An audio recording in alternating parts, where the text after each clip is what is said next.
For lakhs of Indians, booking a home or plot is more than just a transaction. It's a lifetime investment, often built on years of savings and loans. But often, these buyers face endless delays, shifting promises, and extra charges from builders, while having little bargaining power. Hello and welcome to The Print. I am Ruchi Bhattar, and today I will be telling you about an important Supreme Court verdict where the court reinforced that builders cannot enforce harsh terms against buyers yet escape accountability for their own defaults.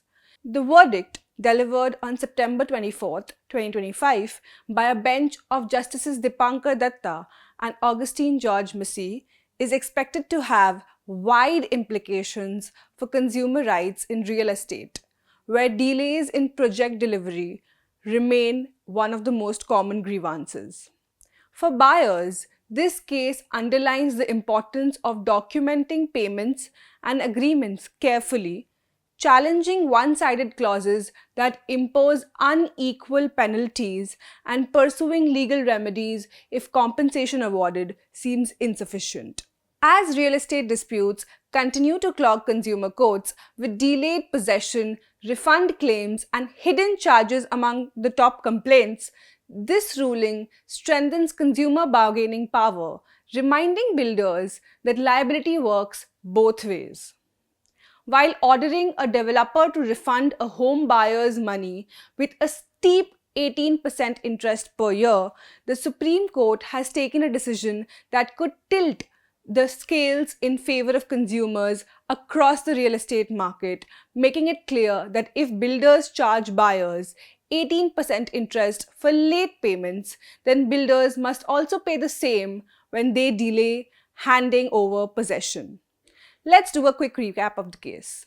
This case goes back to 2006 when home buyer Rajneesh Sharma booked a plot with a developer paying more than 28 lakhs in installments. The agreement promised possession within 2 years of approval.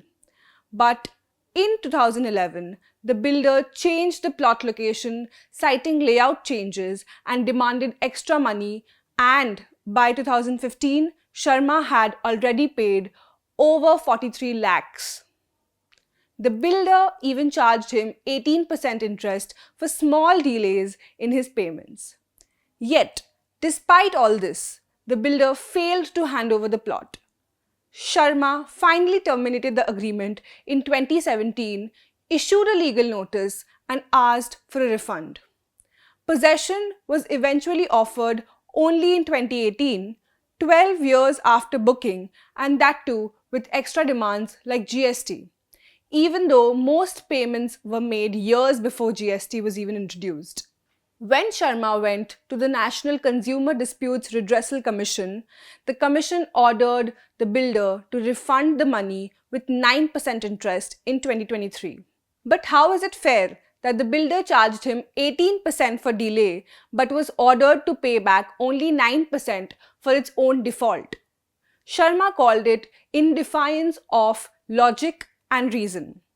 This week, the Supreme Court stepped in and agreed with Sharma and doubled the interest from 9% to 18%. The court said that in view of the conduct of the respondent, it cannot be permitted to escape with a nominal liability for its default, while it charged interest at 18% on default committed by the appellant.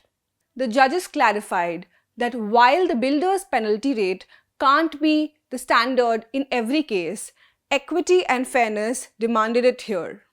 Otherwise, the court said, we will be perpetuating a manifestly wrong bargain. This ruling isn't just about one home buyer. It's a strong message for the entire real estate sector. The court also emphasized that compensation must always be reasonable based on the facts of each case. The Supreme Court has ordered the developer to refund Sharma's money with 18% interest within 2 months. This judgment strengthens consumer bargaining power in a sector plagued by delays, hidden charges, and broken promises. For home buyers, the lesson is clear. To keep clean records of every payment, question one-sided clauses, and not hesitate to challenge inadequate compensation. Because, as the court summed up, there is no principle of law that interest in default charged by the builder can never be granted to the buyer. Thank you for watching.